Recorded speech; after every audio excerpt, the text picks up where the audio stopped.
ଆବେ ସାଙ୍ଗ ରହ, ମୁଁ ଯିବି କେମିତି? ଆରେ ତୁ ପଳେଇଗଲୁ, ମୁଁ ଏକୁଟିଆ ଯାଇପାରିବି ଘରକୁ ତ? ଭଗବାନ, ମୁଁ କେମିତି ଯିବି କହିଲୁ? ଆରେ ରହ, ଆରେ ରହ।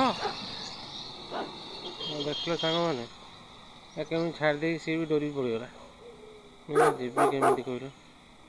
ଏ ରାତି 12ଟା ବାଜିଲାଣି। ମୁଁ ଯାଇଥିଲି ଗୋଟେ ଜାଗା ବୁଲିବାକୁ ଯେ ଆସୁ ଆସୁ ରାତି ହେଇଗଲା। ଆଉ ବର୍ତ୍ତମାନ ଶୂନଶାନ ଦେଖିପାରୁଥିବେ, କେହି ଗୋଟାଏ ଲୋକ ନାହାନ୍ତି। ଯାଇ କୁକୁର ହେଉଛି ସାଥୀ। କୁକୁର ଗୋଟେ ବଇଛି। ଯାଉ ଏବେ ବର୍ତ୍ତମାନ ବାହାରିଲି, ଯାଉ ଯାହା ହବ ହବ ଆଉ କ'ଣ କରିବା? ଆଗେ କେହି ଶୂନଶାନ, କ'ଣ କରିବା? ସବୁ କିଏ କୁଆଡ଼େ ଖାଇ ପିଇକି ଶୋଇଲେଣି। ଯେଉଁ ଶୀତ ହେଉଛି ଲୋ ବୋପା, ଆଉ କ'ଣ କରିବା? ଆମେ ତ ଯାଇଥିଲୁ ଯେତେବେଳେ, ମୁଁ ଭାବିଲି ଗୋଟେ ଭିଡ଼ିଓ କରିଦେବା ଆଉ।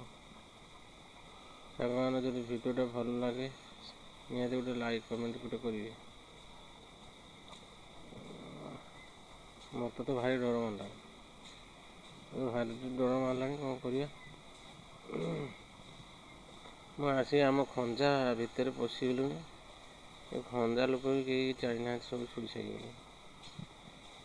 ଆଉ କ'ଣ କରିବା? ଯାଉଛି।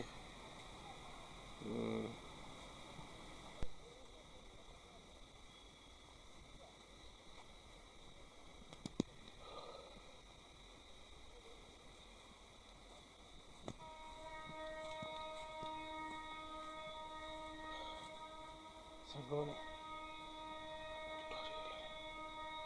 ଏତେ ରାତିରେ କେହି ସବୁ ଶୋଇପାରିଲେଣି, ମୁଁ ଏକୁଟିଆ ଅଛି।